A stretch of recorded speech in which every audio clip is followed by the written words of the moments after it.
nous avons de pouvoir partager ce temps de culte. Je vais simplement faire ce matin une petite dédicace à Jean-Marc et Valérie, en effet, qui nous regardent depuis chez eux. Jean-Marc m'a envoyé un petit WhatsApp là, ce matin en me disant j'ai vu sur le planning, c'était toi qui intervenais ce matin. Il m'a dit, à l'inverse de d'habitude, je suis confortablement installé dans mon canapé. Donc n'hésite pas à prêcher longtemps. Donc en effet, Jean-Marc, il y en a pour 2h30 ce matin. Voilà. Il t'a peut-être pas entendu. Et il a peut-être pas entendu. Ah, il m'entend moins. 1, 2, 1, 2, 1, 2. Est-ce que je suis allumé au moins? Oui. 1, 2, 1. Super, merci. Donc Jean-Marc, je vais quand même parler, mais pas 2h30. Voilà. Hop. Voilà, vous m'entendez mieux, ça va? Allez, super. Voilà, on veut réaliser ce privilège qui est le nôtre de pouvoir, en effet, être là. Chez nous, c'est bien, mais chez nous, ça ne fait pas tout. Et je crois que la communion fraternelle, la grâce de Dieu d'avoir créé l'Église, d'avoir bâti son Église, c'est quelque chose auquel nous voulons participer activement, parce que c'est dans ces temps également que Dieu nous visite, que Dieu nous remplit de sa présence, que Dieu nous remplit de son esprit, et qu'il veut nous amener à aller encore plus loin avec lui, que son nom soit béni. La pensée que je voudrais partager ce matin avec vous, c'est certes une pensée, mais je voudrais surtout qu'on retienne un caractère particulier de cette pensée, c'est la mise en pratique. Je crois que notre vie de chrétien ne doit surtout pas se résumer à de la théorie, à des choses qui sont là, comme des fois nous pouvons les savoir, on peut des fois connaître la Bible, entre guillemets, sur le bout des doigts, c'est bien de la connaître, mais c'est encore mieux de la mettre en pratique. Quand Jésus est entré dans notre vie, il nous a donné de découvrir ce qu'était l'amour manifesté à la croix.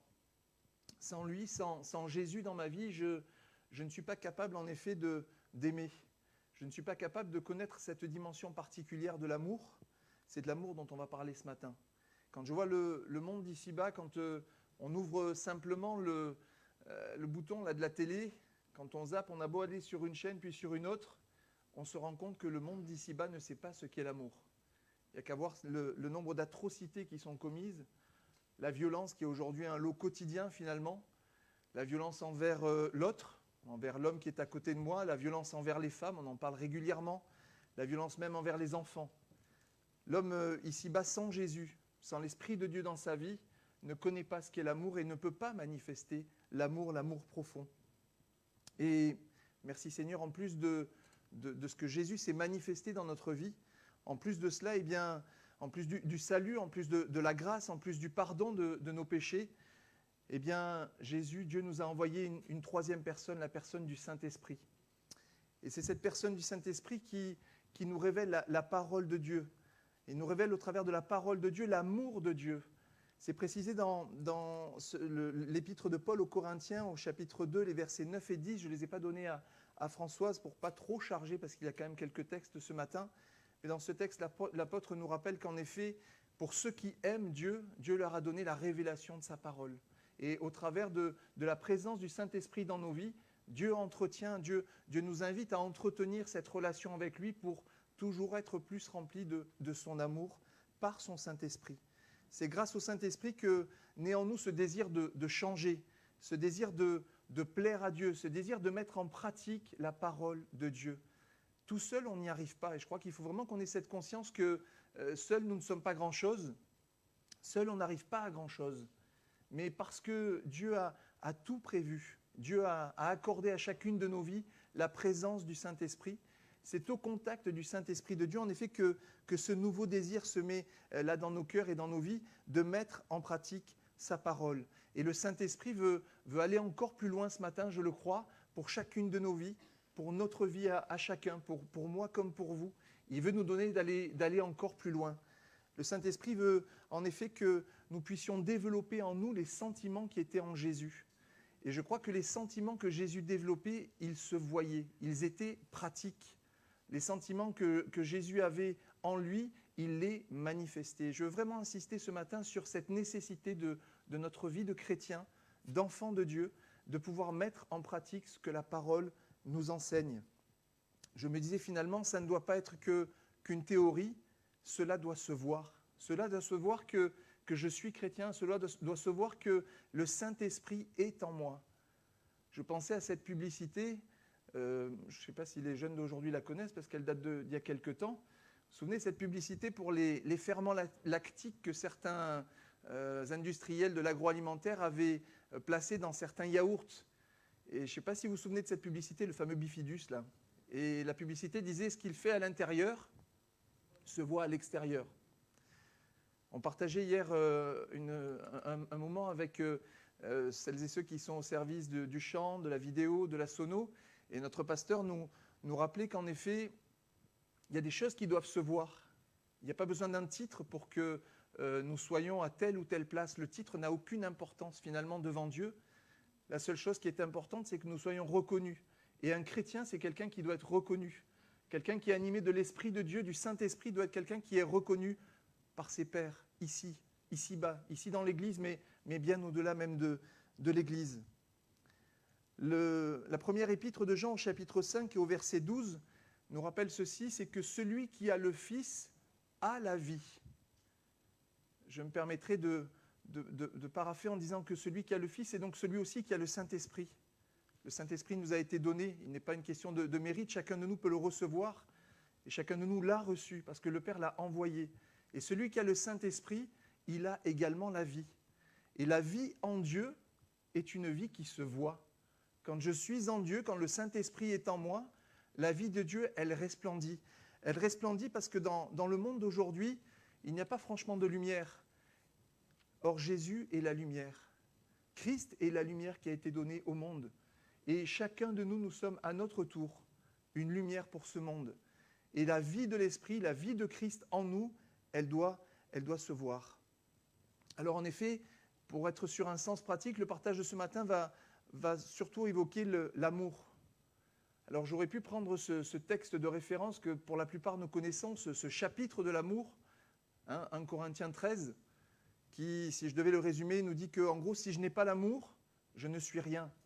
Si je n'ai pas l'amour, finalement, je n'ai rien.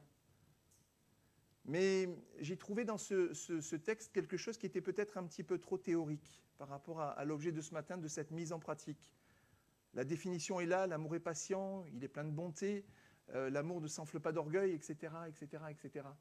Mais au-delà de tout ça, quelle est la réalité de nos vies ce matin et quelle est la réalité de l'amour de Dieu et de l'action de l'amour de Dieu dans ma vie et qu'est-ce que je vais engendrer?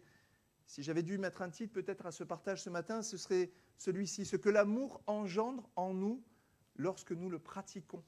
C'est bien de savoir la définition de l'amour, c'est bien de connaître, et peut-être même des fois par cœur, de pouvoir citer ce chapitre 13 des Corinthiens sur ce qu'est l'amour, mais je crois que c'est encore mieux de pouvoir vivre selon l'amour.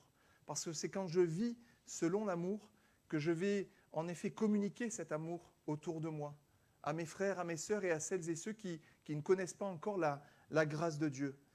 Alors j'ai préféré prendre comme texte de base celui qu'on trouve dans l'évangile de Jean, chapitre 13, les versets 34 et 35. Il est écrit « Je vous donne un commandement nouveau. Aimez-vous les uns les autres comme je vous ai aimé. Vous aussi, aimez-vous les uns les autres. À ceci, et à ceci seulement, à la manière dont nous manifestons l'amour, dont nous nous pratiquons l'amour, à ceci tous connaîtront que vous êtes mes disciples, si vous avez de l'amour les uns pour les autres. Un chrétien n'est reconnu que par la pratique de l'amour. Il n'est reconnu que parce que le Saint-Esprit a changé notre vie. Nous ne sommes reconnus que parce que l'Esprit de Dieu agit en nous et qu'il nous donne en effet de vivre l'amour de Christ. On n'est pas reconnu chrétien parce qu'on vient le dimanche matin partager ce temps. On n'est pas reconnu chrétien parce qu'on est capable de citer des versets de la Bible, bien loin de là.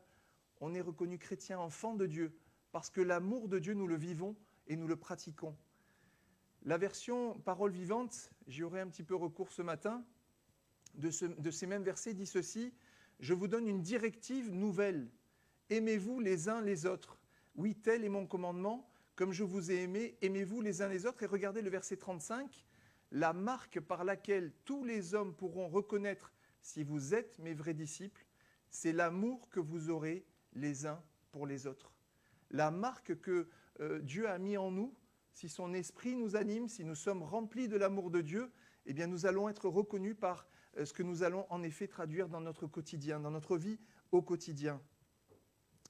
Pour entretenir l'amour, bien évidemment, il nous faut une communion permanente avec l'Esprit de Dieu, il nous faut une communion permanente avec notre Dieu, et nous avons besoin d'une vie cachée importante avec notre Dieu.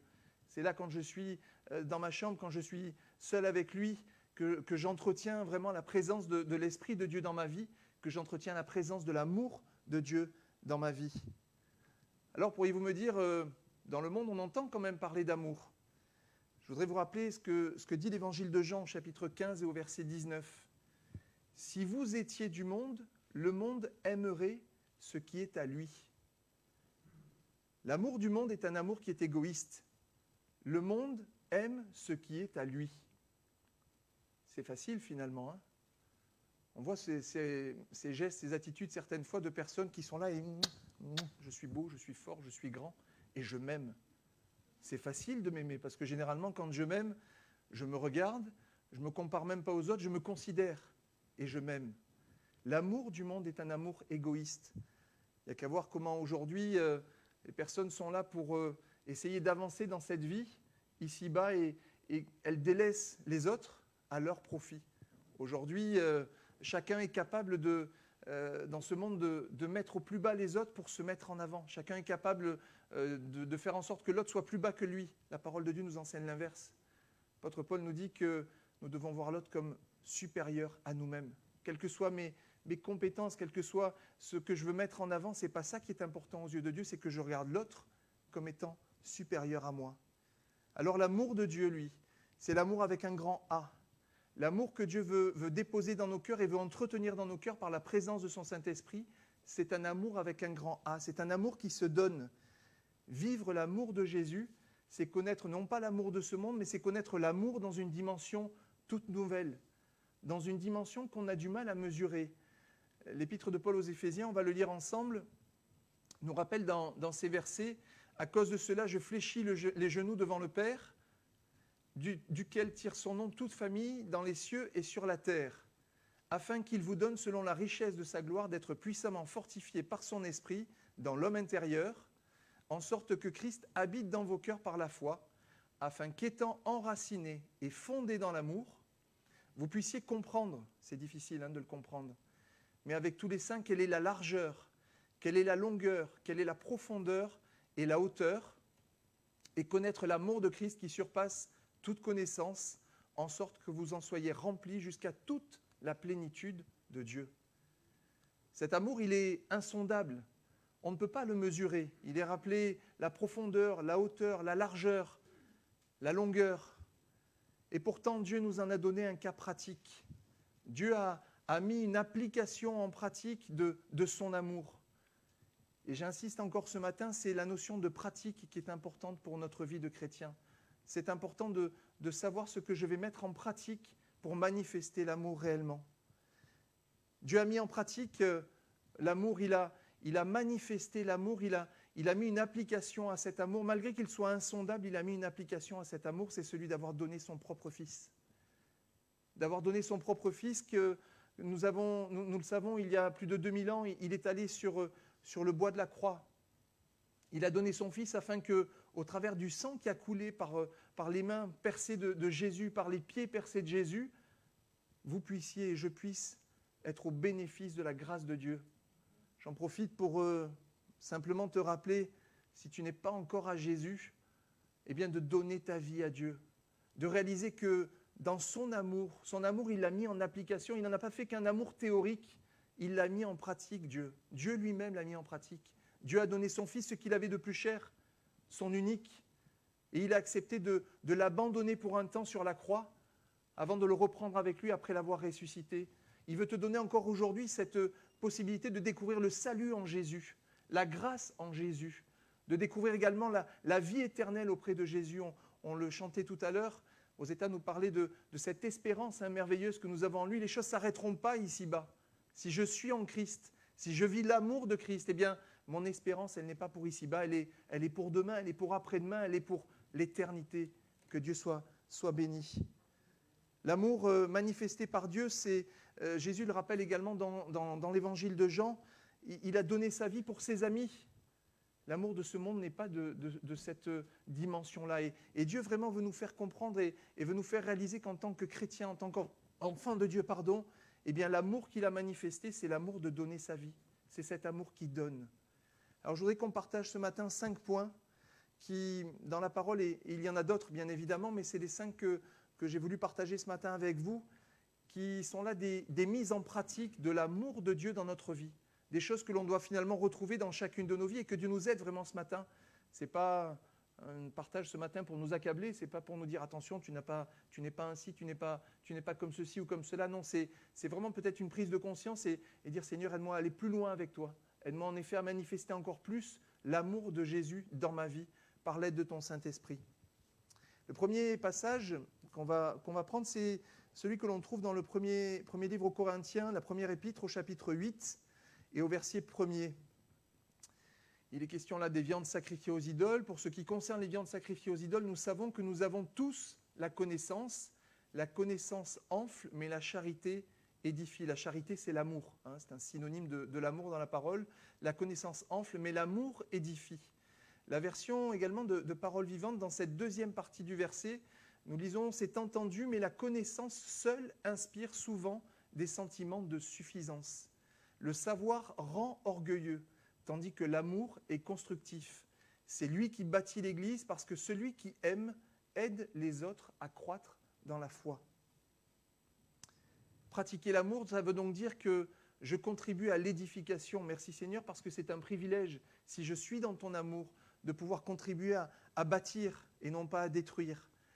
Ça veut dire quoi concrètement? Ça veut dire que finalement, mes attitudes, mes agissements, mes paroles, tout cela, tout ce que je représente, tout ce que je suis finalement, doit pouvoir engendrer la reconnaissance de par ceux qui sont autour de moi, de ce que je suis en effet animé par l'amour de Dieu, de ce que je suis quelqu'un qui bâtit, que je suis quelqu'un, comme le précise la fin de ce verset, qui aime et qui aide les autres à croître dans la foi. Je me pose la question, je nous pose la question, est-ce que c'est toujours le cas? Est-ce que nous sommes toujours des bâtisseurs au travers de l'amour que nous manifestons? Est-ce que nous sommes toujours ceux qui bâtissent en allant partager notre foi et à aider les autres à croître dans la foi? La question reste posée, chacun peut y répondre à son niveau. En tout cas, il est question de l'orgueil, il est question également de cette forme de suffisance. Du temps où Jésus était sur la terre, les chefs religieux étaient souvent des hommes suffisants, des hommes orgueilleux. Et je vous rappellerai ce passage de l'évangile de Luc où il y a ce pharisien, il y a ce publicain qui vont se présenter là au temple. Le pharisien qui est au premier rang, qui est debout et qui explique à Dieu et qui rappelle à Dieu que lui, il jeûne, que lui, il donne la dîme, que lui, il fait ceci, que lui, il fait cela. Et dans cette forme de suffisance, Jésus dira que finalement, ce qu'il a apporté n'est pas agréé de Dieu. Par contre, le pauvre publicain, lui, il avait réalisé qu'il était une bien piètre personne. Il était quelqu'un qui avait vraiment besoin de la grâce de Dieu. Il s'était mis au fond, il était là, terré, caché. Et combien nous avons besoin de nous inspirer de ce que ce publicain nous apporte dans cet exemple. Il disait, il s'écriait, « Jésus, sois apaisé envers moi qui suis un pauvre pécheur. » Je crois que si nous voulons manifester à un moment donné l'amour que Dieu met en nous, nous devons être plutôt comme ce publicain, constamment conscient que l'amour de Dieu a besoin d'être renouvelé dans notre vie. Surtout ne pas être ces personnes suffisantes, orgueilleuses. Je crois que l'un des principaux fruits que génère en nous la pratique de l'amour, si nous vraiment nous mettons en pratique l'amour de Dieu, c'est l'humilité. C'est être conscient sans cesse que quel que soit ce que Dieu nous a accordé, quel que soit le privilège que nous ayons de connaître la grâce de Dieu, garder cette humilité de reconnaître que nous ne sommes rien, nous ne sommes finalement qu'une poussière, qu'une vapeur qui est là et qui disparaît. Mais Dieu a fait de nous des enfants de Dieu. Il nous a appelés fils et filles, que son nom soit béni, mais que cela n'engendre pas pour nous de l'orgueil, non. La pratique de l'amour, c'est la pratique de l'humilité. Le deuxième point, on le trouve dans l'épître de Paul, la première aux Thessaloniciens, au chapitre 1er, au verset 3. J'ai pris là aussi la version parole vivante. C'est un verset qui est vraiment très, très riche, très complet. Nous pensons sous le regard de Dieu le Père à votre foi agissante, à votre activité dévouée et fidèle, inspirée par l'amour, aux fatigues que cet amour vous permet d'affronter avec une inébranlable fermeté et à votre constance à espérer le retour de notre Seigneur Jésus-Christ. L'amour pratiqué, ça veut donc dire, tel que le dit ce verset, que je vais développer plus de foi, je vais développer plus d'activité, pas d'activisme, mais d'activité, plus de fidélité, parce qu'elle est inspirée par l'amour de Dieu, que face aux fatigues que je vais pouvoir rencontrer, je vais pouvoir les affronter avec une inébranlable fermeté parce que je suis dans l'amour de Dieu. Et je vais également avoir toujours plus d'espérance dans le retour du Seigneur. Développer la foi, votre foi agissante, inspirée par l'amour. Je lisais ces derniers jours, je relisais l'évangile de Marc et ça m'a interpellé ces deux exemples où l'on voit d'une part la fille de Jaïrus, vous savez, ce centenier romain qui est venu trouver Jésus et qui lui a dit j'ai besoin que tu viennes voir ma fille parce qu'elle est malade et elle peut mourir, elle peut partir. Et on sait que Jésus a été retenu dans le trajet qui le menait jusque chez ce centenier parce qu'il y a eu notamment cette femme qui avait cette perte de sang depuis 12 ans qui l'a interpellé sur le chemin. Et au moment où Jésus arrive finalement chez le centenier, certaines des personnes de sa maison sont venues en disant « c'est plus la peine que tu importunes le maître. C'est plus la peine parce que ta fille est morte. » Et quand Jésus arrive, il y a là des gens qui pleurent, des gens qui crient, des gens qui hurlent. On peut le comprendre humainement parlant. Mais Jésus manifestait de l'amour. Et dans l'amour qu'il a manifesté, il a amené une paix qui surpasse toute intelligence à ce moment-là, et à ce moment-là en particulier.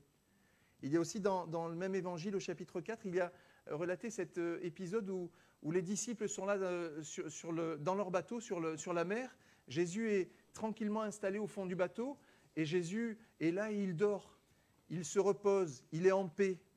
Et finalement, à un moment donné, quand la tempête arrive, les disciples sont perturbés et on le sera à moins. Les flots sont là et ils déversent des vagues contre le navire qui, humainement parlant, on se voit périr. Jésus, lui, il est au fond du bateau et il dort et il se repose. Et quand les disciples vont aller le trouver en disant « mais tu vois bien, on périt, Seigneur », au travers de son amour, de l'amour manifesté, Jésus engendre la paix. Je crois que si nous manifestons l'amour, si nous vivons intensément et profondément l'amour de Jésus dans nos vies, on va pouvoir en effet avoir une foi qui va dépasser tout ce que notre entendement peut imaginer. Et face à ces difficultés, face à l'adversité, comme Jésus, nous allons pouvoir connaître la paix. Je crois que la paix est aussi un fruit que va engendrer la pratique de l'amour dans notre vie face à la difficulté. Les questions de l'activité, juste après. Inspiré par l'amour, on est dans l'activité. On n'est pas dans l'activisme inspiré par l'amour de Dieu. L'Ecclésiaste, au chapitre 9 et au verset 10, rappelle que tout ce que ta main trouve à faire, fais-le. Voulant dire par là que, finalement, le paresseux, il a rien à faire dans l'œuvre de Dieu. Mais à côté de ça, il ne faut pas qu'on tombe dans un activisme démesuré pour Dieu. Dieu est un Dieu d'équilibre. Notre Dieu est un Dieu vraiment qui équilibre les choses. Et finalement, quand nous sommes là, inspirés par l'amour de Dieu, remplis de l'amour de Dieu, Dieu va nous inspirer des activités, va nous inspirer du travail pour lui, parce que notre rôle, c'est celui d'être serviteur de notre Dieu. On est au service de notre Dieu. Mais un service qui est un service efficace est un service qui est voulu par Dieu. Et quand je suis au contact de Dieu, quand je suis dans l'amour de Dieu, Dieu me révèle ce qu'il veut me voir faire pour son Église, pour continuer de bâtir son Église. Ce n'est pas à moi de décider finalement si je veux faire ça ou ça. Ce n'est pas à moi d'imaginer que je serai mieux dans telle ou telle situation, dans tel ou tel rôle au sein de l'Église. Pas du tout. C'est Dieu qui doit me l'inspirer. Et ça doit être reconnu aussi par les autres. Ça doit être reconnu par les autres parce que je vis l'amour de Dieu, parce que je vis la grâce de Dieu, parce que je vis au travers du Saint-Esprit de mon Dieu, l'amour de Jésus. Il est question également de faire face aux fatigues, de faire face de manière ferme aux fatigues que cet amour vous permet d'affronter avec une inébranlable fermeté. Le prophète Ésaïe, au chapitre 40 et au verset 31, nous rappelle ce matin que ceux qui se confient en l'Éternel renouvellent leur force. Si je suis rempli de l'amour de Dieu, si je suis rempli de l'Esprit de Dieu, eh bien en effet, face à la fatigue c'est des fois un mal, c'est un mal d'ici-bas, c'est sûr, mais c'est des fois un mal qui a tendance on a tendance à lui laisser prendre trop d'importance. On est vite fatigué, vous ne croyez pas ? Je trouve, moi, qu'on est vite fatigué. mais je crois également que quand nous sommes remplis de l'amour de Dieu, Dieu suscite en nous de nouvelles forces. Il nous renouvelle. Si nous nous confions en lui, il nous renouvelle. Amen. Ces expériences, ce partage avec plusieurs où certains étaient venus là ils s'étaient forcés de venir dans une réunion, et des fois on vient dans une réunion, on est fatigué, on est las, parce que la journée a été difficile, parce que. Et on sort de la réunion, on a une pêche, une banane terrible, parce que Dieu nous a renouvelés dans sa grâce, et Dieu est celui qui renouvelle nos forces spirituelles comme nos forces physiques, que son nom soit béni. Le texte également de 2 Corinthiens au chapitre 4 nous rappelle ceci: voilà donc pourquoi rien ne saurait abattre notre courage et pourquoi nous ne faiblissons pas. Bien au contraire, si extérieurement notre corps s'épuise et se détériore, intérieurement nous sommes renouvelés et revêtus de forces neuves de jour en jour. Les épreuves que nous avons à endurer dans cette vie sont comme toutes légères et éphémères. Elles nous préparent pour l'éternité, une plénitude de gloire dépassant tout ce que nous pouvons imaginer. Aussi n'attachons-nous pas nos regards aux choses visibles, mais aux réalités invisibles. Ce que l'on peut voir ne dure qu'un temps, les réalités invisibles demeurent éternellement. Le verset précédent nous disait que, dans Thessaloniciens, que finalement, si je suis rempli de l'amour de Dieu, je vais en effet appréhender différemment, être toujours encouragé pour la vision de l'après, pour la vision de l'éternité auprès de Dieu. Et c'est vrai que si je baisse mes regards ici-bas, si je regarde tout ce qui m'arrive ici-bas, je vais être relativement perturbé, décontenancé, parce que la vie d'ici-bas, elle n'est pas simple, on le sait, nous le savons tous, et malheureusement, chaque jour qui passe, nous l'expérimentons tous un peu plus.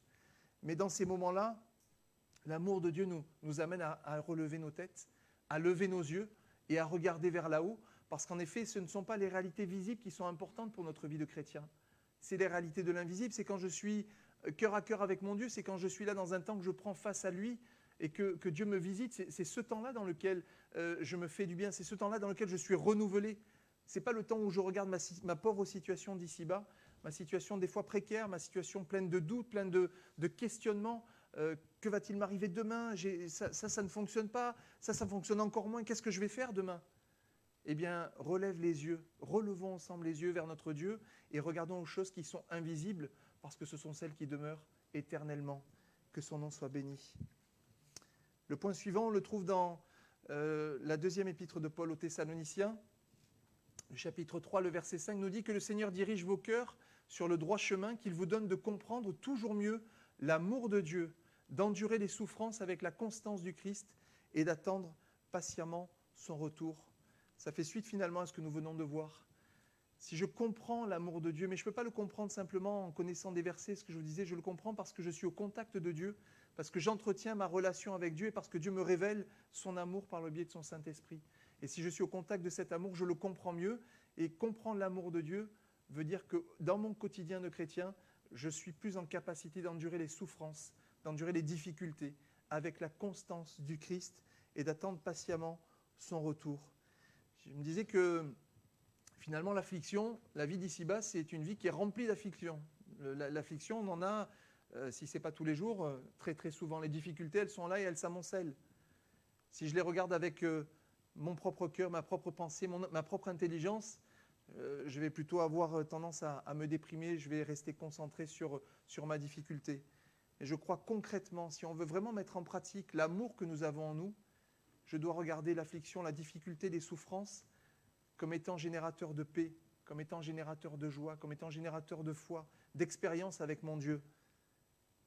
1 Jean chapitre 4 et verset 18, je vous le rappelle, nous dit « L'amour parfait bannit la crainte ». Si je suis animé de l'amour de Dieu, je n'ai pas à craindre toutes ces choses qui peuvent m'arriver.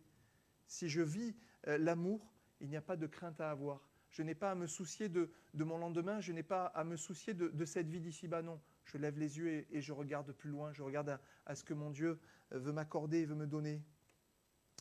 Un autre point, c'est 1 Timothée au chapitre 6, les versets 10 et 11. Il est question de l'amour de l'argent, car l'amour de l'argent est une racine de tous les maux, pas d'un seul mot, de tous les maux. Et quelques-uns, en étant possédés, se sont égarés loin de la foi et se sont jetés eux-mêmes dans bien des tourments. Pour toi, homme de Dieu, fuis ces choses et recherche la justice, la piété, la foi, la charité, la patience et la douceur. Je crois qu'il nous faut vraiment être prudent dans ce siècle où, finalement, ce qui voudrait nous distinguer des autres, c'est ce que j'ai. Et je le disais en introduction, le résumé de 1 Corinthiens 13, c'est « Si je n'ai pas l'amour, je n'ai rien. Je ne suis rien, mais je n'ai rien. » Et je crois que finalement, tout ce qu'on peut acquérir ici-bas n'est rien. Parce que nous le savons, à un moment donné, tout cela va disparaître. Donc je n'ai pas besoin de chercher forcément à acquérir. Alors ça ne veut pas dire que je ne dois pas aujourd'hui consommer. On est dans cette société où on est là, on travaille tous à un moment donné pour avoir un salaire, pour payer les factures indispensables, les impôts et autres, et pour payer certains loisirs. Ce n'est pas cela que je veux dire. C'est tout simplement de réfléchir que si je suis animé de l'amour de Dieu, mes priorités, elles vont être différentes. Et ma priorité ne va pas être dans ce que je vais pouvoir acquérir, mais ma priorité, elle va être dans ce que je vais pouvoir non seulement consommer, mais également donner. L'amour de Dieu dans ma vie, c'est un amour qui donne, c'est un amour qui participe aux différentes œuvres. Nous aurons la semaine prochaine le frère qui s'occupe donc de la mission. Donner à la mission, c'est donner la possibilité à d'autres de connaître l'amour de Dieu, de connaître le salut, et c'est important.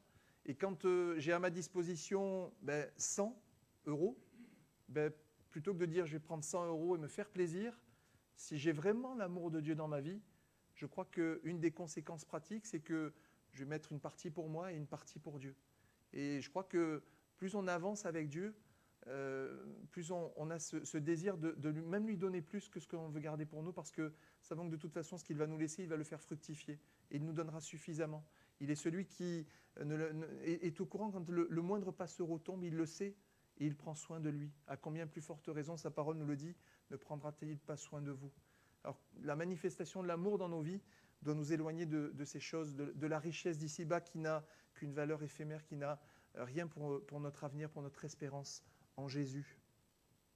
Et le dernier point que je voudrais voir avec vous, c'est celui que l'on trouve dans Jean, l'évangile de Jean au chapitre 11, au verset 35 et 36. Au verset 35, on le sait, c'est le verset qui est le plus court de la parole de Dieu. Il nous est dit « Jésus pleura ». Et le verset 36 nous dit « Sur quoi les Juifs dirent « Voyez comme il l'aimait ». Je crois qu'à un moment donné, l'amour manifesté dans ma vie, si j'appartiens à Dieu, si l'amour de Dieu est vraiment en moi, à un moment donné, ma compassion va se voir. À un moment donné, la pratique de l'amour intègre de la compassion, intègre des pleurs. Des fois, souvent même on dit moi je ne pleure pas. Non, je ne pleure pas. Je ne verse pas de larmes parce que je suis fort, je suis ceci, je suis cela. Mais je crois que quand Dieu nous saisit par son amour, quand Dieu met en nous la compassion des âmes, quand Dieu met en nous la compassion de l'autre, eh bien Jésus nous a montré l'exemple, il a pleuré. Et nous sommes là également et nous pleurons. Nous pleurons des fois sur notre propre misère. Nous pleurons parce que nous réalisons que nous sommes bien peu de choses. Et sans l'amour de Jésus, je ne suis vraiment pas grand-chose. Je ne suis rien. Mais avec l'amour de Jésus, je reçois la grâce de Dieu, je reçois le sang de Jésus qui me purifie, qui me lave de mes péchés. Et au-delà de cela, je peux aller vers les autres et je peux leur témoigner de la compassion, de l'amour. Je crois que les pleurs, les larmes, la compassion, c'est vraiment l'apanage du chrétien qui vit l'amour de Christ. Combien nous avons besoin vraiment de réaliser ces choses et de ne pas nous en tenir forcément éloignés. Il y a cet exemple dans l'évangile de Marc, toujours au chapitre 5. Vous savez, il est question de ce possédé de Gadara qui a été délivré. Et ensuite, Jésus l'ayant délivré, comme il montait dans la barque, celui qui avait été démoniaque lui demanda la permission de rester avec lui. Jésus ne le lui permit pas. Et il lui dit, va dans ta maison vers les tiens et raconte-leur tout ce que le Seigneur t'a fait, comment il a eu pitié de toi. Il s'en alla et se mit à publier dans la Décapole tout ce que Jésus avait fait pour lui, et tous furent dans l'étonnement. On voit cet homme qui a été délivré, merci Seigneur. Il a été délivré de ces esprits qui étaient là en lui. Ils ont été dans les pourceaux, ils ont été dans la mer et lui était libre. Il avait retrouvé son bon sens. Et son désir, on peut le comprendre, c'était de suivre Jésus. De la même manière, quand nous rencontrons Jésus, notre désir, c'est de suivre Jésus, c'est de venir auprès de Jésus et de rester vraiment auprès de lui dans cette notion de proximité. Mais Jésus l'invite à aller au-delà. Jésus nous invite également à aller au-delà. Notre petite vie de chrétien avec notre Seigneur à côté de nous, c'est une chose, mais je crois que ça ne fait pas tout. Et si nous sommes vraiment remplis de l'amour de Dieu, une des conséquences que cela va engendrer dans nos vies, c'est ce désir en effet d'aller auprès de celles et ceux qui se perdent et de pouvoir leur expliquer, de pouvoir leur annoncer, de pouvoir partager avec eux ce que l'amour de Jésus a mis dans nos vies, comment l'amour de Jésus a transformé nos vies, comment l'amour de Jésus nous a mis, dans notre cœur cette nouvelle espérance, cette espérance qu'un jour nos yeux le verront face à face. Je crois que la grâce de Dieu, elle est pour nous, mais elle est aussi pour celles et ceux qui nous entourent.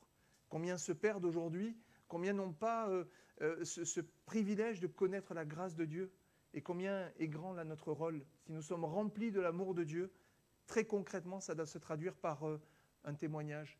Dès que nous en avons l'opportunité, dès que nous en avons l'occasion, avec de la sagesse bien évidemment, mais dès que nous en avons l'occasion, que nous puissions partager ce que Dieu a mis sur nos cœurs, ce que Dieu a mis dans nos vies. Il a transformé nos vies, il a donné un nouveau sens à chacune de nos vies, que son nom soit béni.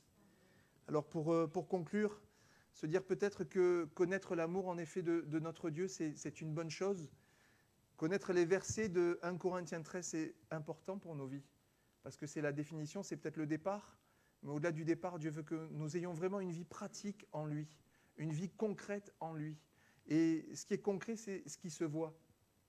Que notre amour, que l'amour dont nous sommes animés, eh bien, celles et ceux qui nous entourent puissent le voir. Et que ça puisse ainsi non pas que nous remplir, mais également déborder pour que les autres soient touchés, pour que nous soyons ensemble encouragés, parce que quand je suis rempli de l'amour de Dieu, mes frères, mes sœurs, la communion fraternelle, c'est quelque chose qui est important, et c'est une source pour chacun de nous de bénédiction.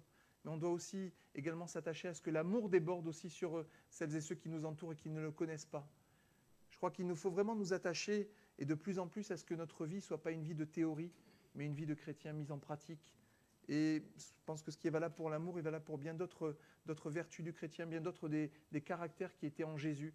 Que vraiment le Saint-Esprit puisse nous remplir, nous renouveler et nous encourager à vraiment partager et vivre notre vie de chrétien avec quelque chose qui se remarque, avec quelque chose qui se voit dans ce monde bien obscur.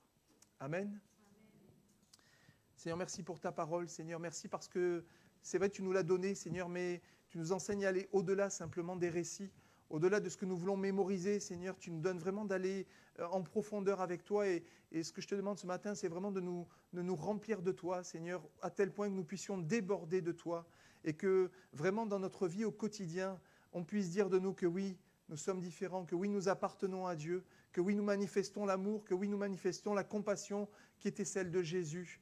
Seigneur, c'est là mon désir, Seigneur, et vraiment que nous puissions être encouragés par ta parole, encouragés par plus de profondeur avec toi, encouragés à pouvoir aller plus loin avec toi.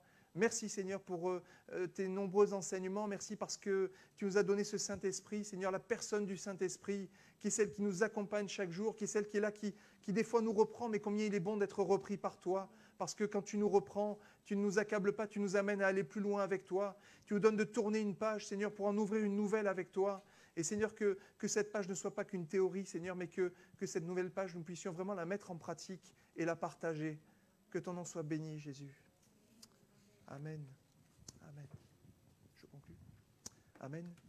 Voilà, donc on se retrouve mercredi après-midi à 15h et également samedi soir à 16h, et dimanche matin prochain à 10h.